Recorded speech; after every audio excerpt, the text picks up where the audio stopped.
começar agradecendo, né, a participação de todos, o convite, por terem aceitado o convite desse painel. Tá? O painel é a descarbonização, desafios para P&D e financiamento para as diversas cadeiras industriais. Eu gostaria de começar falando um pouquinho do objetivo, né? Aqui hoje a gente tem a participação do Rodrigo Lima, gerente regional da FINEP, a participação do Andreas Nitters, da Senior Advisor Climate Action da GIZ, e da Victoria Santos, que é gerente de energia e indústria do Instituto Clima e Sociedade.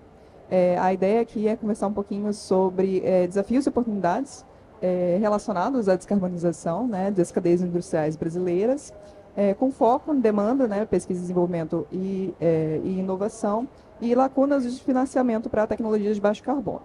Esse painel, a gente tem a ideia de promover esse diálogo, então, entre as instituições, né, agências de financiamento, promotores de cooperação e também a sociedade civil, para a gente buscar soluções colaborativas para acelerar a transição para uma energia de baixo carbono, competitiva, alinhada aos compromissos climáticos do Brasil. E, para começar, eu gostaria só de trazer algumas questões sobre a descarbonização e também instigar vocês, eu acho, a compartilhar um pouco sobre o que vocês já viram e ouviram de insights aqui na COP, né, sobre esse tema, compartilhar um pouco da visão de vocês e das percepções, né, a gente já está se encaminhando aí para o fechamento da COP, né, agora. Então, trazer um pouquinho do que vocês já viram aqui durante o evento. E eu gostaria de começar compartilhando duas âncoras muito positivas que foram lançadas aqui, que foi a Declaração de Belém, né, para a industrialização verde, então, propondo a cooperação internacional para impulsionar tecnologias limpas, né, e cadeias produtivas sustentáveis. E também a Estratégia Nacional de Descarbonização Industrial, que foi lançada e coordenada pelo governo brasileiro, que conta também com o apoio da CNI para essa construção, que vai utilizar, né, a descarbonização como motor de desenvolvimento de economia sustentável. A declaração, né, ela traz a necessidade de ações multilaterais, né, com múltiplos parceiros, e cooperação também do Sul global com o Norte, né, global, além de incentivo para co-desenvolvimento de soluções tecnológicas, né, fomentar o co-desenvolvimento. E a estratégia nacional, ela se baseia em 4 pilares estratégicos, que vai ser financiamento, incentivos, vai estimular a demanda por produtos de baixo carbono, insumos descarbonizantes e também, né, vai ter um enfoque para o P&D e para a capacitação profissional. Então, essas duas âncoras foram lançadas aqui, né, estão sendo utilizadas aqui na discussão da COP. E só para contextualizar também, né, o Senai tem exemplos de atuação bem estratégicas nesse campo de descarbonização. Né? Temos vários projetos em curso, por exemplo, como a coordenação do programa Envolver, que é um programa que vai atuar para a descarbonização da indústria automotiva nacional, e também projetos junto, né, de descarbonização profunda, que tem sido desenvolvido em parceria com a GIZ e diversos outros parceiros, para descarbonização das indústrias de aço e cimento, né, que são bem intensivas, né, que tem essa necessidade de ter a descarbonização. Dito isso, então, eu gostaria de passar para vocês a palavra para os painelistas para iniciar com uma fala inicial, né, sobre as ações das suas instituições e como vocês têm visto essas ações, né, nas instituições de vocês. Eu vou passar primeiro para o Rodrigo, por favor, Lima. Boa tarde a todos. Começando, né, agradecendo a CNI, ao Senai e parabenizando pelo painel, um tema super sensível, que a gente pode usar todos os superlativos para dar importância, ainda fica aquém do grande desafio que é a descarbonização. A gente tem trabalhado conjuntamente com diversas instituições, trabalhando com esse tema prioritário, né? Além das brilhantes âncoras aqui levantadas, que foram lançadas durante a COP, a gente tem como orientação também a NIB, né? Que foi uma iniciativa logo no início desse governo, que traçou os 6 grandes desafios nacionais. E isso é um grande orientador para nós, como agências públicas, e para as instituições, para a indústria. Que ele vem a FINEP sabe que a gente vai estar tratando a descarbonização e a transição energética como um tema prioritário, aí ele vai em Embrapi, BNDES, e sabe que esse tema está canalizado. Então tem uma política de industrialização. O Brasil estava carente há alguns anos, talvez há quase uma década, de ter uma política clara com os grandes desafios para a indústria. E isso nos ajudou bastante. Então, você citou aqui o programa Mover, a FINEP está com o edital voltado também nesse programa, recursos não reembolsáveis. Estamos lançando FIPs, fundos de investimento, para a gente também pegar as ideias que estão em startups e em cadeias, tanto para a parte de bioeconomia, transição energética e descarbonização, que também tocam essa iniciativa, e todos os nossos instrumentos estão voltados para esse ponto. Então, a gente vai ter alguns pontos para contribuir. É claro que os desafios são enormes, nenhuma agência, nenhuma instituição consegue vencê-los sozinho, então a gente vai estar aqui também para ouvir o que a gente pode levar posteriormente à COP, do que a gente pode aprimorar esses instrumentos e estar trabalhando sempre junto da indústria, do setor produtivo, para que a gente tenha resultados, né? Eu costumo falar e ouvir muito aqui durante a COP que esse é o grande desafio da nossa geração. Como a gente vai passar nas próximas décadas reduzindo a emissão de carbono. E provavelmente não vai ser a nossa geração a vencê-lo. Isso porque a gente tem um gap tecnológico, então vamos ter que lutar muito e trabalhar muitas tecnologias para que a gente consiga atingir o objetivo de sobreviver. Que a gente está falando de sobrevivência como espécie. Então, essa é a grandiosidade do tema que a gente vai discutir nos próximos 40 minutos aqui. Muito bom, Rodrigo. Eu acho que você trouxe esses pontos fundamentais, né? Não só da NIB, mas essa questão dessa nossa geração, realmente, como a gente tem esse desafio, né? E cumprir com isso e trazer essas tecnologias, esses avanços, e trazer também um pouquinho da sociedade, e aí sociedade civil, então passando também para a Victoria, para ela falar um pouquinho como é que ela tem visto isso também da instituição. Bom dia a todas, todos e todes. É uma satisfação estar aqui com vocês. Obrigada, Fernanda, pelo convite. Muito bom estar discutindo, de fato, um tema tão caro e tão necessário dentro dessa agenda de descarbonização. O Instituto Clima e Sociedade é uma instituição da filantropia de clima do Brasil, que atua para avançar a agenda de mitigação e adaptação enquanto vetores também de desenvolvimento. Então, não tem como a gente desconectar a agenda de carbono com a agenda de pessoas, né? Como é que a gente também usa a agenda de clima como uma agenda de superação de desafios históricos do território brasileiro, tanto em termos de inclusão social, construção de equidade, mas também de um posicionamento do Brasil dentro das cadeias de valor mais qualificado. O Brasil foi perdendo complexidade econômica ao longo das últimas décadas, perdendo espaço de sua indústria de transformação também nas cadeias globais de valor, né? O Brasil realmente hoje está num ponto crítico, né? E, ao mesmo tempo, um ponto de grande oportunidade, que é o país que pode ser a bússola, na verdade, né? De orientação e de formulação de soluções para o mundo, né? Resolver seus problemas de clima, tanto do ponto de vista da sua renovabilidade energética, né? É o único país com a dimensão continental que tem, com uma matriz 90% ou quase 90% renovável, né? Matriz elétrica, uma matriz energética que consegue ser quase 50% renovável, e com a concentração de florestas, de áreas verdes e de áreas degradadas que podem ser reflorestadas e também serem usadas como solução, tanto do ponto de vista de captura de carbono, mas também da produção de insumos descarbonizantes. Então, assim, o Brasil é um elemento-chave na agenda de descarbonização global, né?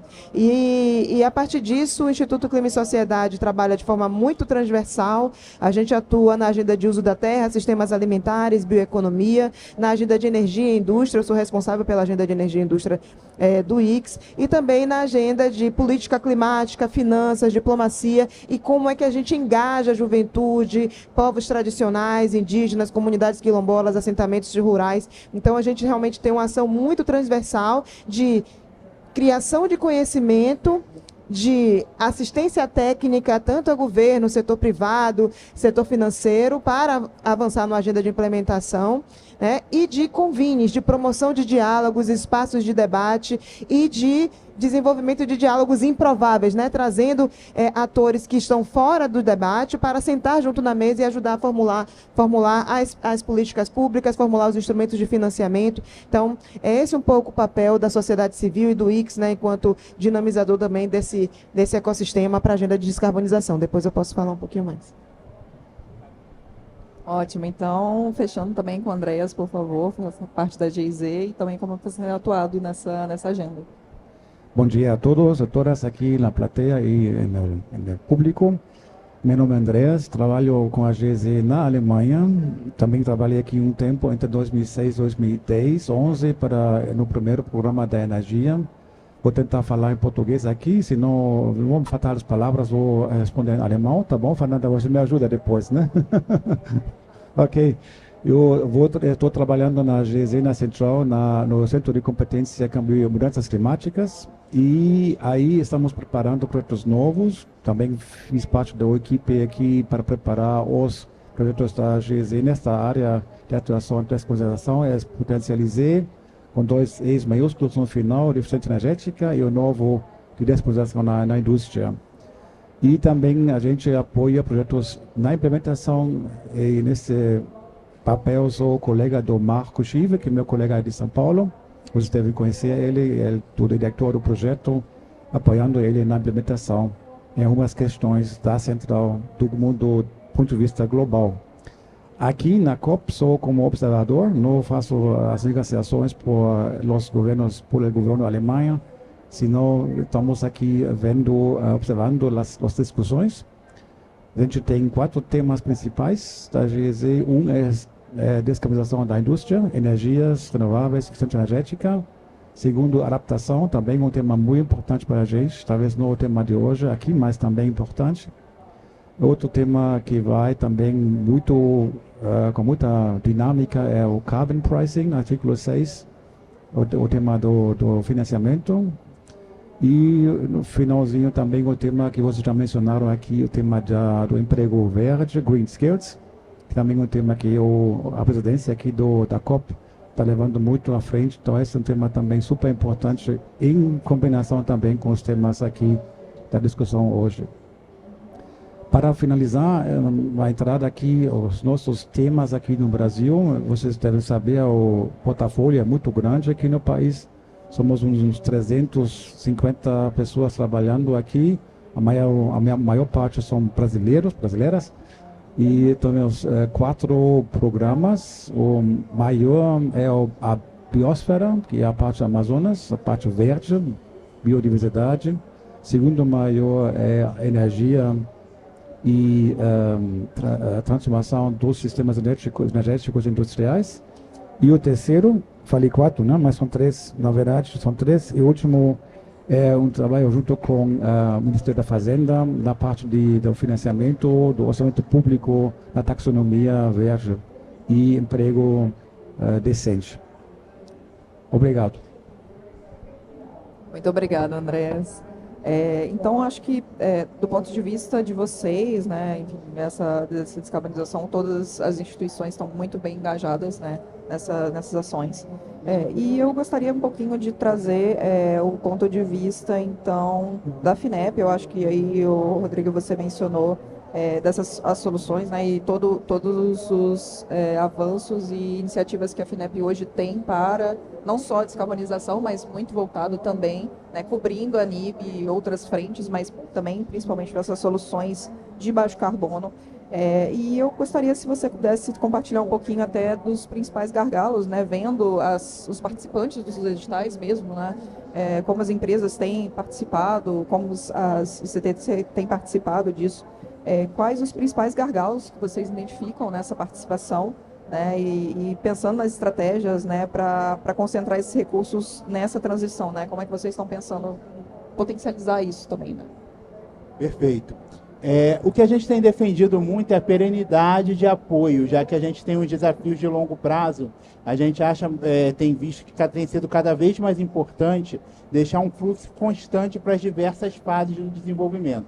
Dando exemplos práticos do que a gente tem. Às vezes a gente tem startups com ideias muito interessantes, a gente até trouxe para expor, eles trabalham, por exemplo, com uma madeira mais sustentável para fazer móveis, e aí ele tem que desenvolver até certo ponto e depois tem uma escala. E aí, em alguns momentos anteriores, né, a gente apoiava uma determinada fase do desenvolvimento e depois essa startup era largada, era deixada e não tinha aquele salto para ele chegar a uma indústria e conseguir trabalhar esses móveis sustentáveis. Então, esse exemplo é real, é Ibirá, uma empresa que a gente apoia lá de Macapá. E agora a gente tem entendimento que é preciso ter um fundo de investimento, depois de colocar o recurso não reembolsável, ter as estratégias de aproximação com uma indústria de maior porte, tá? E a gente teve também uma outra ideia, um outro case bem interessante, a Tutplast, lá de Manaus, uma empresa que fornece plástico para todo o polo industrial. Então, se você está aí com o celular da Samsung, né, sua moto da Yamaha, tem um percentual desse plástico. Então, são toneladas que eles estão trocando agora um percentual do plástico por um bioplástico produzido através da castanha do Pará. Mas, para estruturar essa cadeia, a gente teve que ajudar com um projeto onde ele pudesse ir na comunidade para fazer um tratamento, uma validação daqueles insumos, e depois o outro projeto, aí sim, entrando com a parte técnica, para remontar a cadeia. Então, essa montagem de cadeia e tendo projetos que você consiga conectar as comunidades com o potencial da indústria é um principal engajamento. E dar esse segmento em todos os instrumentos, a gente conseguir conectar os instrumentos de fomento. Esse é um grande desafio que a gente tem e, principalmente, conectar os atores. Então, a FINEP tem colocado cada vez mais que a empresa, para tomar o recurso com a gente, ela precisa ter a parceria com uma comunidade. Quando é um edital voltado para a Amazônia, uma comunidade que esteja alocada aqui, que ela faça o teste de validações, que tenha um ICT ajudando nos desafios técnicos. Então, essa consolidação de sistemas é muito importante e o trabalho a longo prazo. Então, esses estão sendo os principais desafios que a gente está vendo. Meu colega também aqui, o Henrique Vasques, ele já foi para outra agenda, mas a gente está coletando aqui insumos para a gente trabalhar o FIP de investimentos e como a gente vai poder trabalhar os próximos editais também na área de transição energética, descarbonização, bioeconomia, que está intrinsecamente ligado, né? Trabalhar com biocombustíveis para a gente poder ter essa maior independência do petróleo. Não vai ser do dia para a noite, mas esse trabalho precisa ser startado para a gente, e durante alguns anos, conseguir dar essa resposta para o Brasil e para o mundo. Então, são esses. Excelente, Rodrigo. Já pensando então também nessas atuações, e aí vocês estão falando como a FINEP tem se posicionado com isso, puxar um pouco para a Vitória também, como é que você acha de pensar como você consegue apoiar isso também? Então, né, a gente está falando de uma parceria, por exemplo, com a FINEP, como as próprias sociedades civis, as organizações da sociedade civil podem, por exemplo, entrar nisso, né? Aí o Rodrigo falou dos desafios, como estruturar isso com as empresas, eles estão tendo esses caminhos. Como é que você também vê isso? Como é que você pode ver que as organizações da sociedade civil podem apoiar essa agenda, né? E se tem exemplos bem-sucedidos que você pode compartilhar também com a gente. Obrigada, Fernanda. Bom, várias coisas passam pela minha cabeça aqui para responder essa pergunta. Eu vou tentar responder de forma da mais estruturada possível. Eu acho não, né? A sociedade civil pode apoiar essa agenda junto com instituições de financiamento, desde o mapeamento da demanda, de ajudar a priorizar a agenda estratégica da instituição financeira, né, até a estruturação do veículo de financiamento.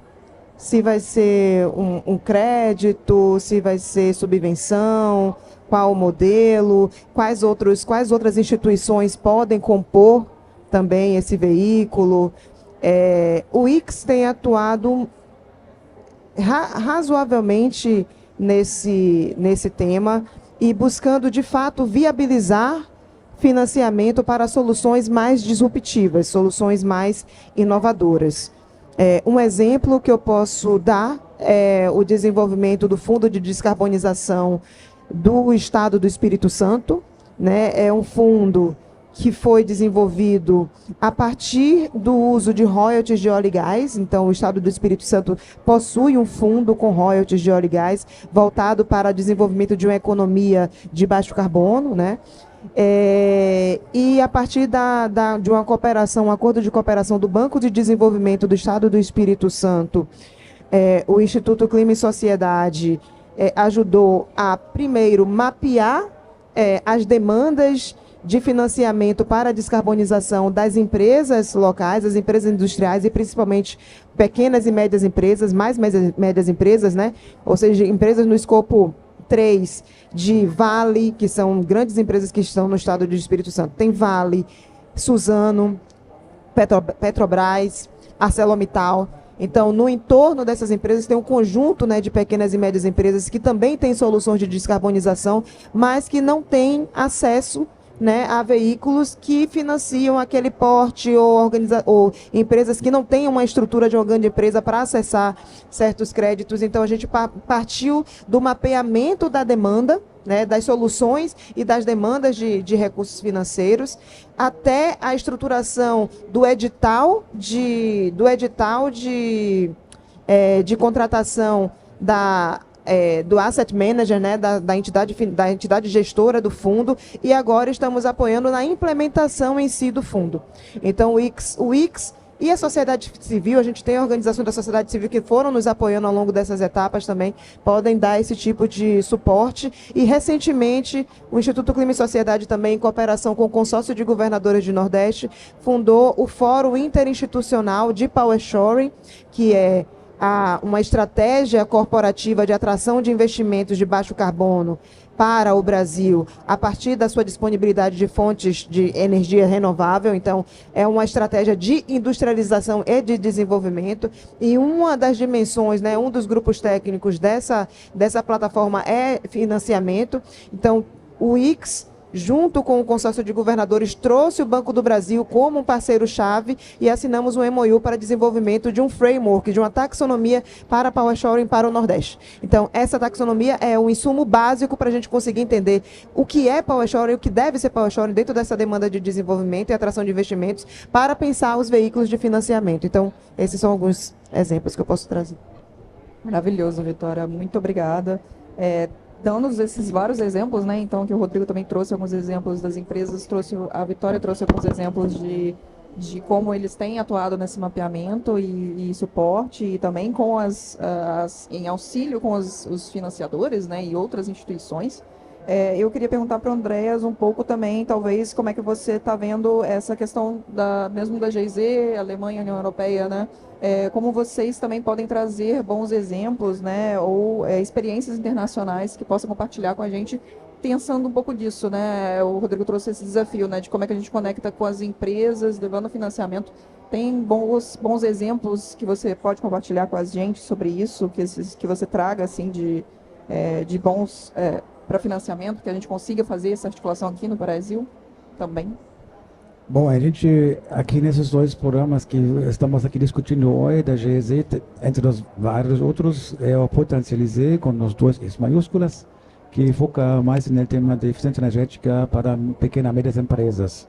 E aí existem muitas tecnologias já maduras para o mercado brasileiro, tecnologias europeias, internacionais, asiático, chinês. A gente não tem uma preferência para uma tecnologia específica, mas já existem. E o que falta é a aplicação dessas tecnologias nas pequenas e médias empresas. Então, aí está entrando o Potencialize, em cooperação com o Senai e FINEP também, BNDES, para trabalhar as lacunas das empresas. Às vezes é o desconhecimento dos donos da empresa, às vezes um pouco falta de financiamento, que vamos entrar um pouco depois. Às vezes é um pouco este diálogo entre as empresas, né? Este funciona bem, isso não funciona bem, bate-papo entre as empresas. Já estamos entrando nesse tema também que eu potencializei para ver um pouco se podemos avançar na implementação das tecnologias já maduras, já existentes. São low-hanging fruits em inglês, não é tão complicado de trabalhar esses temas. Por outro lado, outro projeto novo que foi lançado esses dias, a descarbonização da energia nos temas aço e cimento, já é bastante mais complicado. Existem também tecnologias novas, ainda não aplicadas, não experimentadas. Aí estamos vendo com esse projeto novo, em cooperação também, deixa eu ver aqui, para falar, um minuto, já tenho com Embrap, Senai também, BNS e FINEP também, nós sócios do projeto.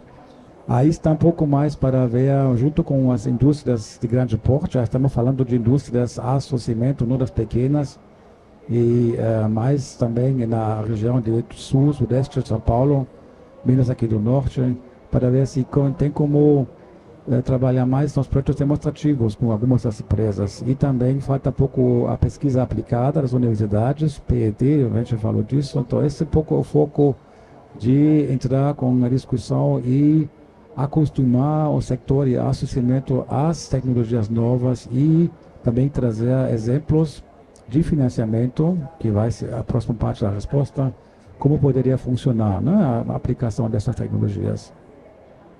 Falando do financiamento, na parte mais fácil, os bancos, às vezes, têm medo de financiar concretos, as empresas de pequeno porte. Aí o projeto LZ trabalha com fundos de garantia. Então, para garantizar, se tiver algum default, algum problema, que o fundo, o projeto FINEP e BNDES apoiam nas empresas. Não se preocupem, a gente tem um seguro, digamos, se tiver alguma coisa, algum problema existente. Nas grandes, aí um pouco mais complicado. Na Alemanha, por exemplo, o tema é muito a substituição das energias fósseis, gás, petróleo, para energias renováveis, eletricidade ou hidrogênio. Né? Então, esse é um pouco o tema hidrogênio verde. E aí, a Alemanha inventou um modelo de contrato, se chama Contract for Difference, onde o governo paga o delta entre o preço do mercado normal, tradicional, e o produto verde. Então, é uma diferença de preço que a empresa tem que considerar para vender os seus produtos. Então, o governo, para um tempo determinado, paga um contrato, paga uma parte para acompanhar a empresa na entrada no mercado europeu ou internacional. Isso aí tem um contrato, tem condições definidas, mas na Alemanha funciona, na Europa. Aqui talvez eu vejo o desafio que talvez o sistema legal jurídico por 4 ou 5 anos, as pessoas têm um pouco de medo, não sabem como vai funcionar, troca de governo, então é um pouco essa parte menos tecnológica, mas a periferia, os enabling conditions para ter esses contratos em plena implementação. O segundo, onde também os colegas do Senai da GZ foram para visitar um projeto na Suécia, onde um think tank estava com o sector do aço da Suécia para garantizar que os compradores firmam um contrato de vamos comprar o produto verde se tiver pronto para 5, 10, 20 anos. Então já é uma garantia que quando você vai investir algo em um produto novo, verde, mais caro, que o comprador, o cliente, firma o contrato já antecipado que vai comprar esse produto. Um pouco parecido aqui com os leilões de energia, onde você também tem um produto do futuro e já pode saber que o preço vai ficar por 15 anos, 20 anos estável para produzir energias renováveis. Esses dois, contrato de Contract for Difference ou também se compra do futuro, poderiam ser ideias ou soluções também para o mercado aqui, bem, para as empresas de maior porte, não para todo mundo. Bom, Andrés, muito bom as suas colocações. Eu achei interessante que você trouxe quando as empresas se comparam, né? Então, uma empresa já adotando a tecnologia é mais fácil de induzir as outras ou a entenderem e aceitarem. Acho que isso é bem característico do Brasil, né? Então, isso pode ser um modelo, ou enfim, modos que a gente pode operar, acho, de trazer isso também, né? E aí a gente trouxe vários exemplos aqui, o Rodrigo trouxe vários exemplos da FINEP que já tem as empresas fazendo, né? Então, produzindo, como a gente pode pensar em mobilizar esses exemplos, né, para trazer engajamento maior das empresas, né, micro, pequenas, médias, e aí grandes, mesmo as grandes também, né, no Brasil, mas aí tem um outro nível de desafio. Aí também tem outro ponto, os colegas lá de São Paulo, no projeto também trabalham muito com o Senai Sebrae, na formação de auditores de energia. É uma nova forma de criar um green skill, um emprego verde novo. E eles, é muito importante, eles são facilitadores nas empresas, eles falam a mesma língua e também trabalham com as empresas na capacitação e tudo mais. E vão falar, olha, o vizinho já está fazendo, você não quer também fazer? Então, esse diálogo entre eles facilita muito a aplicação de tecnologias simples, baratas, mas para facilitar um pouco esta questão. Com certeza. Também um painel que tivemos ontem, o pessoal estava painel de hidrogênio. Foi muito interessante também que eles mencionaram que uma empresa estava avaliando tecnologias, né? Também aí a Vitória falou dessa questão de avaliar as tecnologias, né? Eles estavam avaliando tecnologias para implementar que eram mais caras que o hidrogênio, né? E a gente sabe que o hidrogênio é uma tecnologia cara, né? Então, como as empresas às vezes estão meio perdidas nisso, né? E como a gente pode ajudar a engajar isso e a entender quais seriam as melhores tecnologias, né, e o melhor financiamento para elas, né. Então, só para a gente ir encaminhando também mais um fechamento, eu acho que para todos, eu acho que eu gostaria de pensar, considerando para todos aqui, o que temos aqui, o que conversamos, os pilares, né, e somos aqui pilares, né, financiamento, setor de cooperação e instituições de sociedade civil, como a gente, o ponto de sinergia e ações colaborativas, né, que a gente consegue pensar, engajando aqui um ao outro também, para a gente pensando pós-COP, né? Então, trazendo tudo que foi conversado aqui, essas iniciativas, as iniciativas das instituições, como a gente pode pensar em ancorar isso, né, nessas frentes que estão saindo aqui da COP, né? Como a gente pode transformar isso realmente num compromisso e ter roteiros, né, de investimento e inovação para a indústria brasileira. É uma provocação aí, como a gente pode engajar isso. Rodrigo, por favor.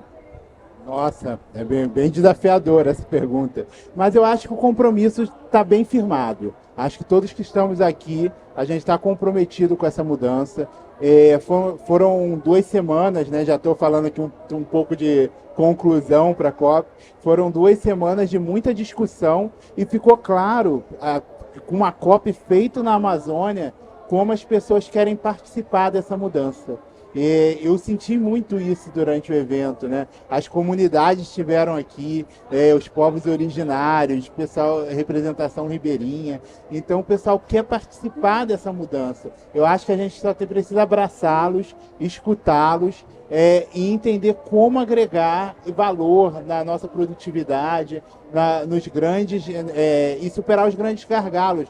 Eu, como gerente regional norte aqui da FINEP, vencio muito as dificuldades logísticas, as dificuldades sazonais de se fornecer insumos à indústria. Então, e tenho visto que como a gente tem buscado soluções, né? E cada vez mais essas soluções vão vindo do conhecimento originário, vão vir da vivência e precisamos ter essa preocupação, esse cuidado de não elitizar o conhecimento, de não elitizar as soluções, porque é uma solução para todos.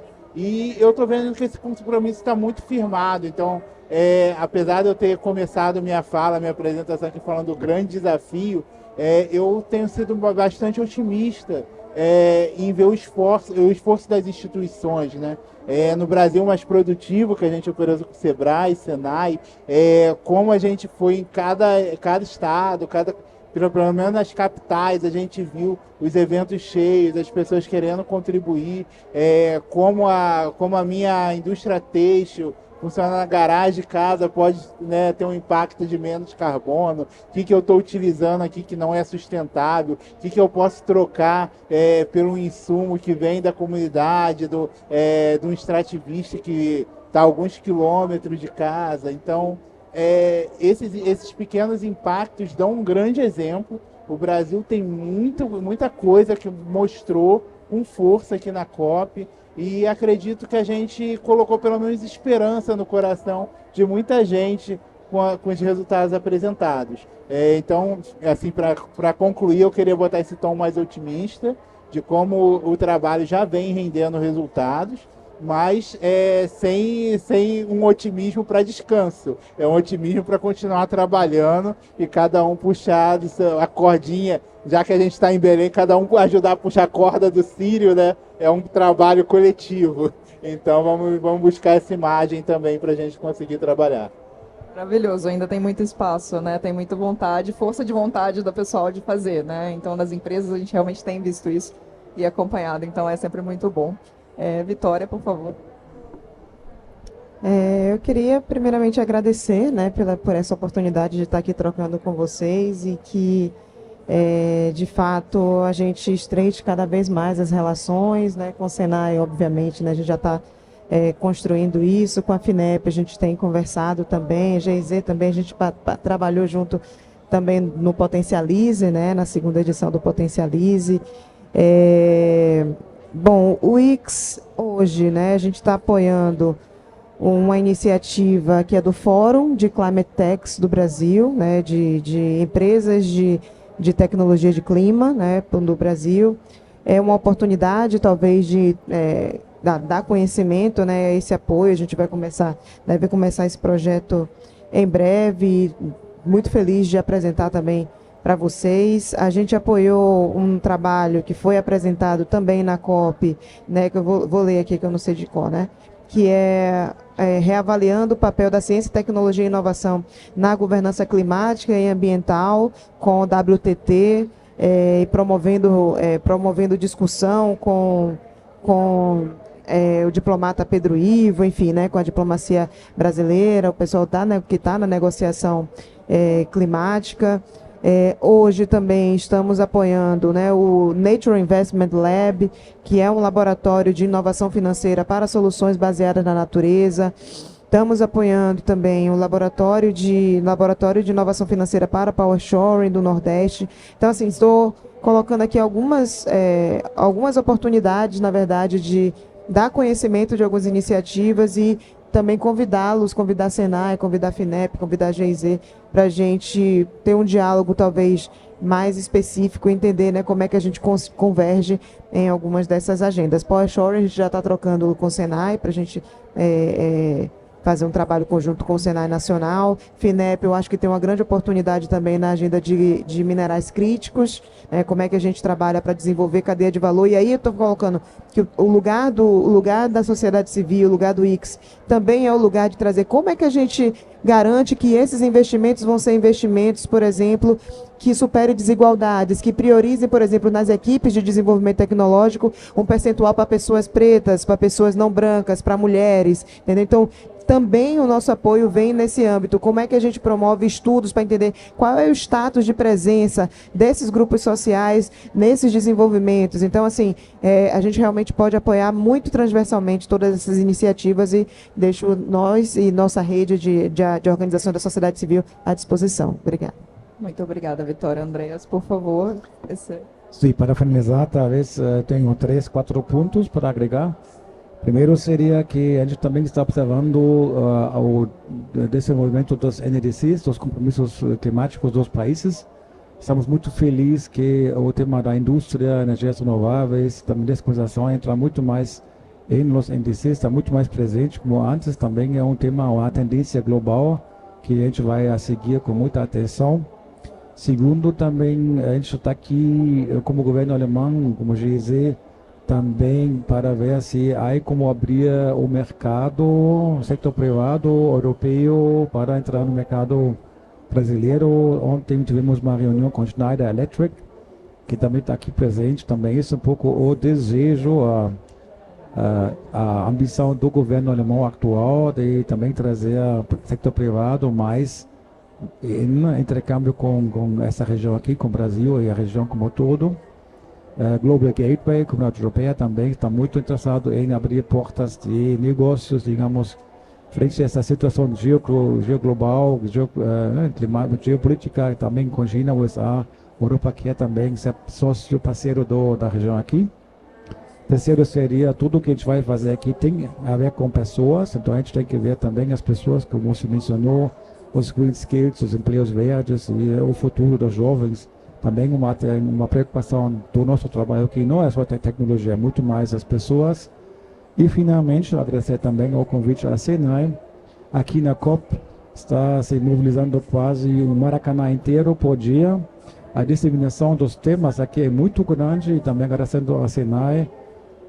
Vocês têm um sistema nacional, Sebrae, Senai, CNI, de disseminação de conhecimento que a gente não tem. Então, feliz pela parceria com vocês e também agradecendo outra vez pelo convite e vamos trabalhar muito em conjunto no futuro. Obrigado.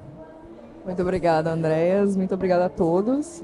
Reforçando, então, acho que não só esse agradecimento ao convite, mas acho que a cooperação, né? Então, acho que vamos cooperar, vamos trazer mais potencialidade, vamos trazer um pouco dessas iniciativas, não só que vocês têm individualmente, que a gente possa congregar isso, de fato, para a gente conseguir, né, avançar nessas ações que a gente está querendo para descarbonização no futuro, certo? Muito obrigada, gente. Isso.